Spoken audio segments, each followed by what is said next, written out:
You wanted the best. You've got the best podcast, the hottest podcast in the world. The Chris Voss Show, the preeminent podcast with guests so smart you may experience serious brain bleed.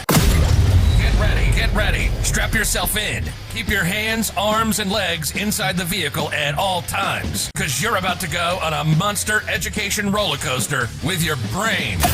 Now, here's your host, Chris Voss. Hi, folks. Chris Voss here from the ChrisVossShow.com, the ChrisVossShow.com. Hey, we're coming here with a great podcast. We certainly appreciate you guys tuning in. Thanks for being here. And once again, make sure you refer the show to your friends, neighbors, relatives. Tell them to sign up and listen in and all that good stuff. Get them to subscribe at iTunes, of course. You can go to youtube.com/Chris Voss. Also, goodreads.com/Chris Voss. See everything we're reading and reviewing over there.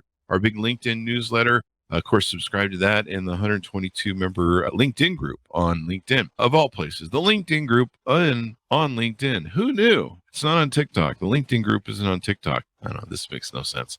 Anyway, guys, we have an amazing gentleman on the show. He's going to be talking to us about what he does and how he does it. Shawn Rowland, Dr. Shawn Rowland, I should say, is a board member, family medicine physician who's on the show with us today.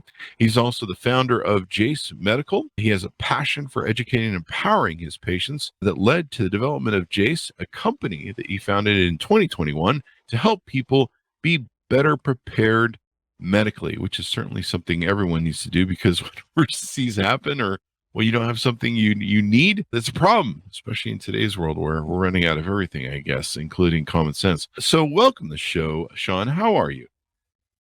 Thank you. I'm doing great. Thanks for having me. Thanks for coming. We certainly appreciate it. And can you give us your .com so people can find you on the interwebs, please? Absolutely. So it's JASE Medical, JASE medical.com. What do you do, Shawn, at JASE Medical? JASE Medical, we are an online telemedicine service that brings patients, physicians, and pharmacies together with the purpose of providing patients a cachet, a supply of life-saving medications such as antibiotics. And what was the reason you decided to create this company? What was the motivator, or what was the thing that was going on in the market that made you decide this is really important right now at this time? Yeah, so this is something I truly am really passionate about this topic. So any chance I get to talk about it, I'm so happy to further, educate people about some things that I think most of the general public just isn't aware of. So as far as the genesis for JASE Medical, this was 2018, 2019. I was working at a mid-sized community hospital down on the southern border, working in the inpatient service at this hospital. And every week or every day, actually, we'd have a meeting, a little brief, wherever the team would get together, and the pharmacist would come in, the hospital pharmacist would come in and explain, what, if we were short on any supplies or medications. Now, remember, this is pre-pandemic. I'm working in the United States, one of the top healthcare systems in the world. And routinely, he would come in and tell us about shortages. These were antibiotics and other medications that we use daily were vital. Wow. And a lot of times it was, well, we have it, but we have a limited supply, or sometimes we just didn't have it. So that was the first kind of what's going on. This was in the day when we had everything we needed, right? The shortages we're dealing with now were just not even something that was on anyone's radar. Wow. Yeah. So that was, that caused me to start doing some digging, and I started to do some research. And what I found was really surprising. And when I started answering this question, I said, most people aren't aware of this. I guess this is the secret. The secret is that 90+% of every medication that's prescribed in the United States on a daily basis is not produced in the United States. They're all produced overseas, usually China and India. Those are the top two producers, and then some other countries scattered in there. When it comes to antibiotics, in particular, our generic antibiotics, which is what everyone uses every day, all of them come from outside the United States. Yeah. So that was just kind of the initial, wow, that's concerning. Now, fast forward, middle of the pandemic, my family and I, we moved back to Utah, where I practice medicine currently. And we're getting things set up. It's the middle of the pandemic. I'm trying to start a new practice. And for the first time, I had access to the cost of medications, which, physicians are so far from removed in the insurance world. We're so far removed from the cost of a lot of the treatments that we prescribe. And so for the first time, I could see what the true cost of these medications were for me and for my patients. And that was another surprise. I found, wow, these generic medications are really affordable. They're actually really cheap. So putting the two together, I thought, well, I need to have supplies for my practice, for my own practice. And then I thought, well, what about my neighbors? What about my family members? What about the community members around me that should also have access to these medications that, number one, they're ripe for disruption in our supply chain. Number two, they're relatively inexpensive. And so how can I do this? So that led me on another journey. And for about a year, when we founded JASE Medical, and then needed to figure out, okay, what is the right way to do this? How can we do it safely, responsibly, comply with all the regulations out there? The medical industry is not for the faint of heart when it comes to starting a company. And we were able to find a path forward. And what we came up with was what we're offering today, which is basically a pack of 5 different antibiotics that can treat a range of bacterial illnesses. And you get those so that you have them on hand before you need them. And there's a lot of maybe use cases and things we can talk about later on, but that is the genesis of why JASE and how JASE came to be. There you go. Yeah, we had Catherine Eban, who wrote the book Bottle of Lies: The Inside Story of the Generic Drug Boom, and she talked about where some of these generic things are made. A lot of stuff in India, some different variations of the quality of it, and it was quite eye opening. So basically, you make an emergency antibiotic kit that you guys provide or sell on your website. Is that correct? Exactly. And so we do it through a telemedicine process. There were some good things that came out of COVID. One of those is telemedicine was kind of went on a fast forward course of adoption where people restrictions were eased state to state, and people were more used to getting their healthcare in. And I think for me as a family medicine physician, primary care physician, the power behind telemedicine, I think, can't be overstated. It doesn't mean it's the panacea for all things medical, but for the right use cases, it allows people access to care that otherwise have a difficult time getting that access. And so through that telemedicine process, it's a specific process. The only reason you come to JASE Medical today is to get this pack of antibiotics. And so the questions that the doctors are going to ask, that whole encounter is very purposeful and driven to that final outcome. So it's an easy encounter. You go on the website, takes maybe 5 minutes, 10 at the most, to answer the questionnaire. That goes to a physician who reviews it. If they have any additional questions, they'll reach out to you. And at the end of that encounter, they end up sending these prescriptions to one of our partner pharmacies where we've prearranged special pricing. They package all the medications and ship them to your door. And so the whole process, really from beginning to end, is about a 10-minute process. It takes a few days for the meds to get to you, but can be done from the convenience of your own home. And what are some of the medications that are in this emergency antibiotic kit? And I think there's some reasons you guys cite on your website as to what some of these things are important for, like travel and just accidents around the house.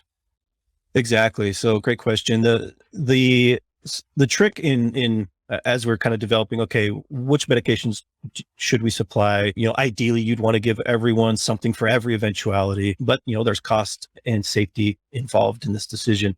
So what we came up with was 5 antibiotics, and these 5 antibiotics cover a range of number one, the most common things that are just commonly out there, whether that's UTIs, pneumonia, skin infections, sinus infections, that sort of thing. But then also we wanted to as thinking preparedness wise, we wanted to cover some of the most serious and deadly things that are out there. So think about bioterror, things like anthrax attacks, the Remian plague. Those are the top 3 that the government's identified. So we wanted to cover for those as well. So those 5 antibiotics include basically the common and the most deadly, and in an amount that you could treat more than just one course of illness.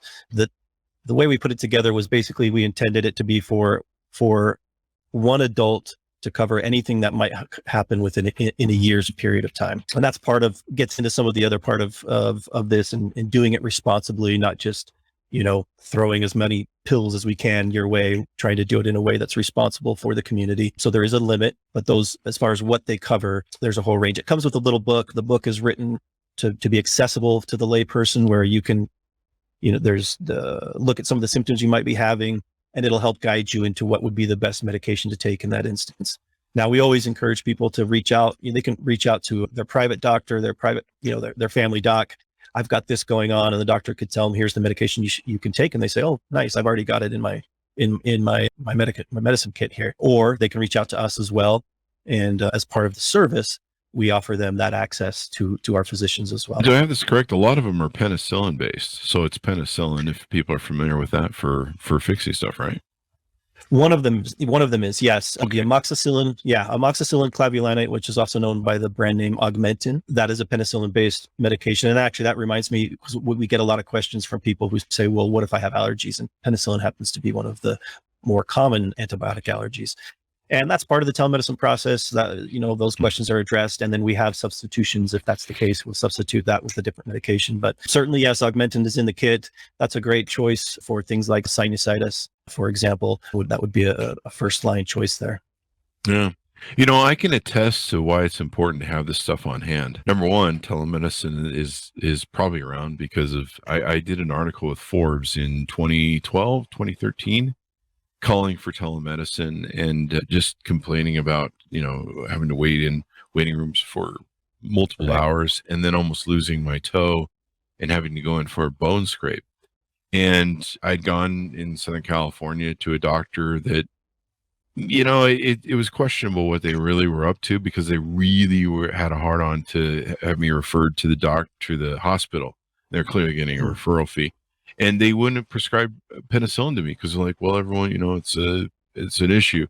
And I've always been one of those people that when I get sick, and usually it's some sort of sinus infection or I used to get them really bad in Utah with allergies and stuff. But it's always been something where if I get a little bit of, just the first few pills, a hit of an amoxicillin or penicillin will clear up whatever I've got going on. It's like a miracle drug for me. And these guys would not give it to me. I'd burnt my toes and they gotten infected. And there's been 2 other times where I've gotten walking pneumonia, usually from a flight. And I'm a single guy. I'm a guy who just toughs it out. And I just go, wow, it's a flesh wound. We'll be fine. And then it ends up being a viral infection or whatever. And then I've had to do telemedicine. But I called for telemedicine in 2012, 2013. The article's still up if anyone wants to read it. And I actually thought about doing a telemedicine company at the time, but I knew the regulations were going to be nightmarish. But being able to have the medications where you're not having to call the doctor, he schedules you in a week from now, and being able to jump on an infection is super important. And I learned that the hard way with the 2 walking pneumonia things, where it starts. What is it? It starts out as a normal infection, and then it goes viral. And then once it goes viral, then you need the top guns. It starts costing a lot of money, I guess. No, that's number one, unfortunate. I'm sorry you had to go through that, Chris. But you bring up a couple of great points. Number one, the 2 that I can think of off the top of my head. Number one is this idea of antibiotic stewardship. So that seems to be the pendulum currently is swung in the medical community fully the other way, where the idea of stewardship means we withhold medications. But there's another part to stewardship. And that is that being a good steward means that when it's appropriate, you do absolutely provide these medications. The fear, of course, of antibiotic resistance is a real thing. But I think nowadays, with as long as we've all kind of been dealing with the education, we've learned that not all illnesses are caused by bacteria. Most are caused by viruses, and that antibiotics don't help for a virus. They don't help when you've got just the typical viral cold, right? I think the general public gets that, and part of our effort is increasing that education to let people know that, yes, number one, not all illnesses are appropriate to be treated with antibiotics. But number 2, as you mentioned, when it is a bacterial infection, time is of the essence. The sooner you get on these medications, the more effective and they're going to be, and the better outcome you're going to have. So if we can get to a point where every household in America is used to using these things appropriately, has them on hand like they have their Tylenol or their ibuprofen, and at that first sign of a real problem, they've got the medications that they need, so that they don't end up getting bone infections or septicemia, where their whole system's infected at that point, and they end up in the hospital on IV antibiotics. Those situations can be avoided. Yeah, highly. I highly recommend having something like this on hand. But in my case, the first time I went in, they're like, "Well, we'll just give you the cheap stuff and not the penicillin, but we'll just give you the cheap stuff and you go back in a week. And by then I was already really infected. And, then a week goes by, then I schedule an appointment with them. And then by then it's really getting out of control. And then they're telling me I need to go for a bone scrape. And so I end up sending them a really nice letter because I've done legal work. and I said, hey, you either give me what it was is I went in a second time. They finally gave me what I needed. They were trying to force me to still go get the bone scrape. They gave me what I needed and it worked really well, but then they only gave me like 4 days or 5 days. And I started losing track and they wouldn't give me a second dose. And I was like, it was insane. It was just completely insane. And they're like, you need to go get a bone scrape. And so I sent them a legal letter and they sent me another refill because of the legal letter. And then it cleared up and it was done. There was no bone scrape needed. It was fine. It's the greatest foot ever. But yeah, the other thing we should talk about, I mean, we're running out of tampons now. That's the new thing that we're running out of. We just recently ran out of baby formula. It sounds like there's, a lot of shortages. This is the last thing I'd want to run out of is penicillin. Right. Absolutely. The premise of JASE was really built on that kind of supply chain vulnerability, and that can't be overstated. I think you mentioned baby formula, the tampons, baby formula, 100% of our country's supply of baby formula comes domestically. It's all produced here in the US. Mm-hmm. And, we shut down one factory in Michigan and the consequences are disastrous and lead to these, to legitimately, lives being in danger for children's babies. When I think, okay, that's a domestic supply chain issue, how much more at risk? It's not a leap of the imagination to see that now drawing that out to 100% dependence on a small when I say small, I mean a relatively small group of producers internationally of these medications. I mean, it just opens up the door for other possibilities, whether it's a geopolitical wars, disasters in that part of the world. There's just so much that is potential to disrupt out there. Now that's the supply chain issue. There's also a part here that I think also should be mentioned, and that is, and you mentioned it in your experience, and it reminded me actually of an experience I had just the other day with a patient, and that is just basically timely access to the right kind of care, even if there's not a supply chain issue. Well, you still need that medication on time and the right medication. I had a patient, this just happened 2 weekends ago, who had a procedure done on her tooth, was getting some implants done. And the dentist had done his initial work. A week went by and she was feeling that, she's still feeling quite a bit of pain and things seemed to be getting worse. So she reached out to him and I guess he was leaving for vacation, was trying to get out of the office, declined to see her again and basically sent in a prescription. In this case for, you mentioned penicillin, this was for amoxicillin, which by the way was not the right drug to prescribe. Said, here, take these pills and I'll see you at our first follow-up, which was weeks and weeks away. Mm-hmm. So now a few more days go by. Now we're getting into the next weekend. She calls me and says, I'm really sick. I need you to come take a look at me. What's going on? I didn't know her story about the tooth at this time. She was having some respiratory issues. So I went and checked on her. She was indeed really sick, found out what the story was with this tooth, changed her antibiotic. And she's one that had a JASE case. And I was able to tell her, you've got that Augmentin. You should be taking the Augmentin. Start that right now. And you need to get in to see, whether it's an oral surgeon or a dentist, you need to get in to see one of them as soon as you can. So she was able to get an appointment set up over the weekend. Let's see, it was on a Monday. On Monday morning, she went in, had already been on the antibiotic for a couple of days at that point. And sure enough, she had a horrible infection, which left untreated, those tooth infections quickly make their way into some really sensitive areas because those nerves are all right there in your face and get attached to your brain and things go bad really quick. The oral surgeon who treated her commended her on being on that antibiotic that she was already on from the JASE case and told her to continue taking it. But that's just an everyday scenario of just, a timing, whether it being the weekend with a provider who was not accessible and something that any one of us could find ourselves in at any given time. So just, again, a prudent thing to have access to these kinds of medications, not just for the end of the world supply chain or bioterror things, but for those everyday events as well. Yeah. And not to knock on doctors, but, they're busy. When you want to schedule with a doctor, I mean, sometimes you got to put it off a week or sometimes more. It depends on, I think, what you're going in for. But that was my problem. I think when I scheduled with a doctor for the toe, and in the past, I've used telemedicine twice now, and I can attest that I love the crap out of it. In fact, the 2 times I used it, I was pretty much walking pneumonia, and all I needed was that Z-Pack. And as soon as I started taking that Z-Pack, I'd been pretty bad, so it took about 24 hours to kick in, but I could tell I was on track again. Same thing with my foot. I think they upgraded me. I think it was C-Pro, the C-Pro that they put me on for the foot. Problem. Yeah. And I'd gotten really bad, so amoxicillin wasn't quite cutting it. But I just pulled the article up here. It was done in 2012 with my friend John Nosta of Forbes magazine.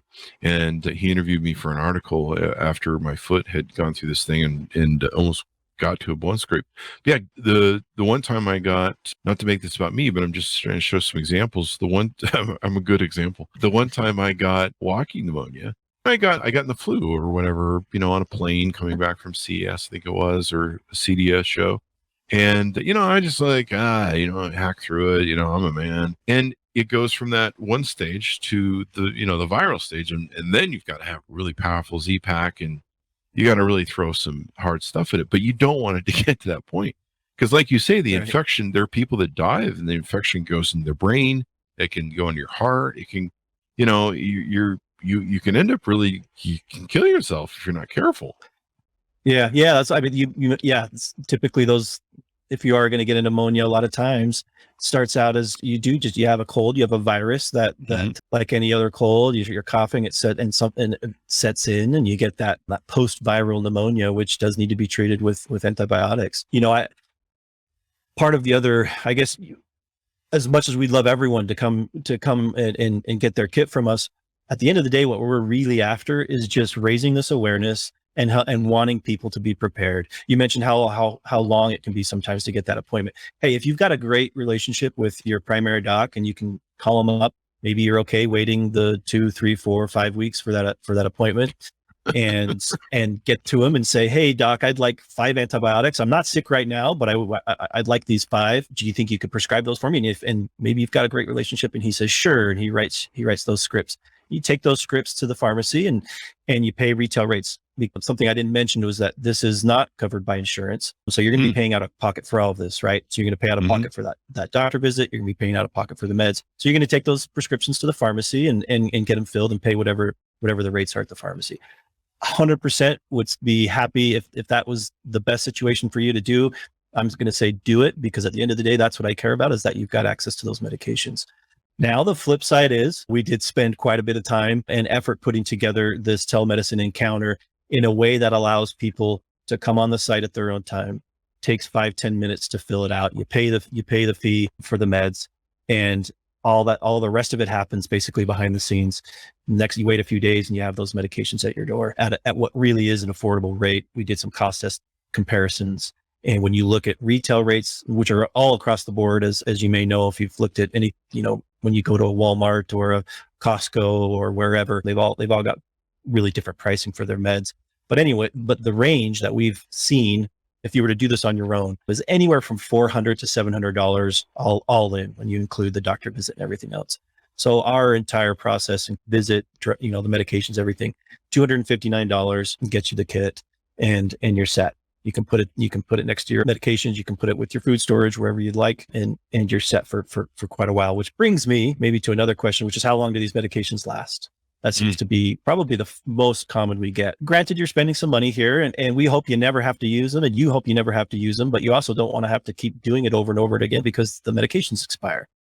So this is another really interesting thing that we come to find out as we're doing all this, getting Jace up and running and learning more about these medications.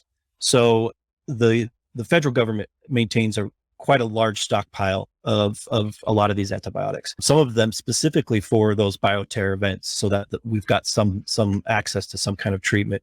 So they maintain these large strategic stockpiles. They're scattered around the country, and they were having to turn them over every couple of years, because that's supposedly when the medications expired, at obviously great expense. So they commissioned a study, and this is all published. All these studies are published and accessible. You can read all about them. They're rather fascinating.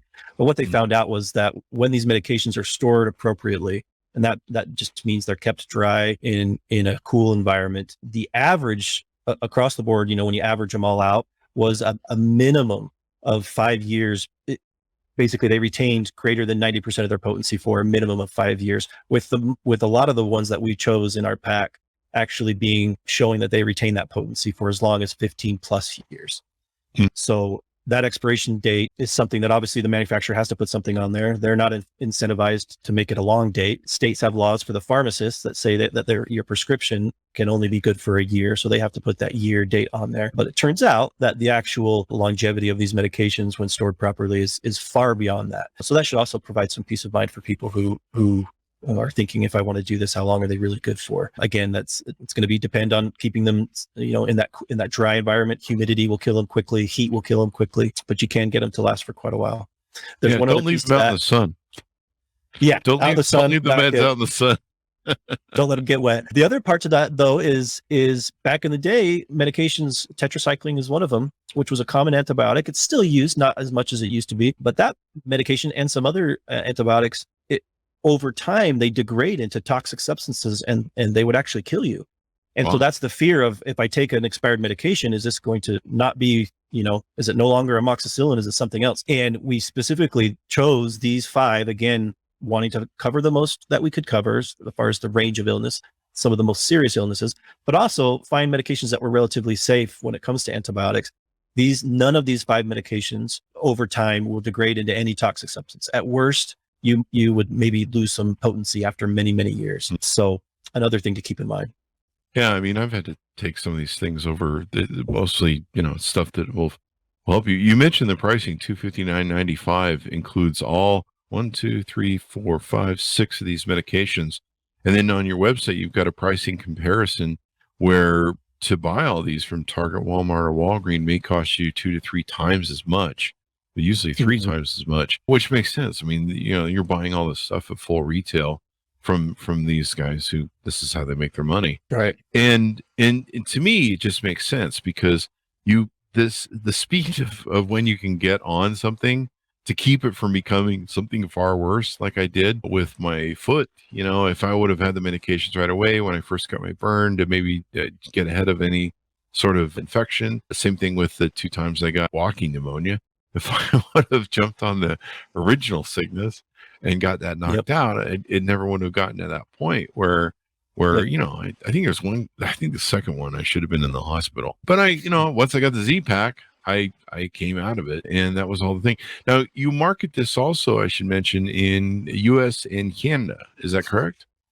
Oh, yes. Thank you for bringing that up. We opened a couple of months ago in Canada. We're in every province in Canada, if I'm not mistaken. We had one that took a little longer than the others, but we're all across Canada, all 50 states in the United States, and we're looking at a couple of other countries right now. It was a surprise, actually. I'll be honest. The focus obviously was on the U.S., and as we rolled the service out, we started getting a lot of inquiries from other countries, and it was just something I didn't have familiarity. I had familiarity with some medical systems outside the U.S., worked down in Mexico, but didn't really. And in Mexico, it's a different story, right? Antibiotics it's easier to come. They're easier to come by. But certainly in other countries, really, gosh, Australia, the UK, the EU, Japan, just to name a few of the other countries that have reached out to us with people. Number one, seeing the same issue with the supply chain, because their drugs, in a lot of cases, also come from China and India, and also that issue with access. So it's not just a U.S. thing, it's a worldwide thing. Another part of this is, and I would encourage your listeners is hopefully they come to the site, they go through that process. But a lot of people are also taking other medications. And when it comes to your blood pressure medication, your thyroid medication, your diabetes medication, those also are produced outside the United States and have the same potential risk for disruption. And so we get that. That's a super common question. Hey, what about, can I get a supply of? Turns out those drugs are also relatively inexpensive. When you're paying your copay is paying the cost of the drug. Your insurance company's not paying anything for that drug. You're paying for it. So you could actually have a year's supply of those medications in certain circumstances, depending on your health and the stability of your condition, but you could easily afford a year's supply of those medications. So we get that same question. And to save my customer service girls some grief from your listeners writing in, I'll answer the question here. We are poised and really close to being able to offer a lot of those chronic condition medications as well in that same Same model. Yeah. As a long-term supply where you can get, a 6 month up to a year supply of a lot of those common chronic condition medications. And so we're really excited about that, really. And we've got some other things coming down the pipeline, but all in that same vein of how to empower people to be better prepared medically, how to make sure that they have the resources, both from an education standpoint, but from the actual medication as well, to not be wholly dependent on a system that we've seen in the past can quickly be overwhelmed. It doesn't take much during a catastrophe to just overwhelm your local health system, and that access that you need, which when it's medical access, it needs to be timely, can quickly be taxed. So that's one of the things that we're trying to just bring some awareness to. I grew up with a family from Utah that always invested in food storage. And all our lives, we'd have food storage. And you talk about in your site how, emergency preparedness for medicine probably is almost more important than food storage. Whether it's a disaster that takes place, and we seem to have a lot of those lately, if you haven't noticed. There's a war going on that could spill over. That war is already creating supply chain issues. There's so many different things going on. There's inflation that we're probably going to be dealing with for the next year or two. You just can't see the future. And I'm looking over your website here, the 5 emergency medicines that you have here. One's good, some examples. One's good for travelers, diarrhea, bladder, kidney infections, pneumonia, bioterror, wound infections. This is all the stuff you really need. And like you say, if there's a natural disaster, it seems to happen everywhere nowadays. We saw the recent flooding in Yellowstone. Just it seems like the weather has gone really crazy on us. Traveling in a foreign country, I've had lots of friends travel and get sick. And when you're traveling, you can't, hey, can you see a doctor in France in 2 weeks? No, I'm not going to be here in 2 weeks. You're traveling, I'm sick, I need help now. And for me, like I say, penicillin has always been such a quick shot in the arm. I mean, I've had really bad nasal infections, sinus infections from allergies and stuff. And just for some reason, penicillin is like a miracle drug for me. It just bounced back right away from it. And let's see, is there anything more we haven't touched on about your guys' service and what you guys do?